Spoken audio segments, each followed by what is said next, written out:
கருவேப்பிலை பொடி செய்ய தேவையான பொருட்கள்: தனியா, கடலைப்பருப்பு, பெருங்காயம், வெள்ளை எள்ளு, ஜீரகம், உளுத்தம்பருப்பு, வெந்தயம், பெருங்காயம், வறுத்த நிலக்கடலை, மிளகாய் வத்தல், புளி. கருவேப்பிலையை நல்லா ஆஞ்சு தண்ணி விட்டு வாஷ் பண்ணி வச்சுருக்கு. வாணலியில் கொஞ்சமாக நல்லெண்ணெய் விட்டு முதல்ல பெருங்காயத்தை பொரிச்சிட்டு அப்புறம் காமிச்ச எல்லா பொருட்களையும் வறுத்துடணும். பெருங்காயம் பொரிஞ்சிருச்சு, எல்லா பொருட்களையும் சேர்த்துடலாம். எல்லா பொருட்களையும் சேர்த்து இந்த மாதிரி வறுக்கணும்.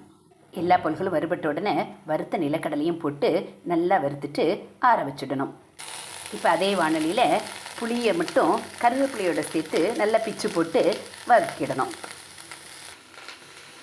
கருவேப்பிலையும் புளியும் நல்லா வறுபட்டுருச்சு. இது ஆறுனொடி இதை முதல்ல அரைச்சிட்டு எல்லா வறுத்த பொருட்களையும் போட்டு அரைக்கணும். சுவையான கருவேப்பிலை பொடி தயார்.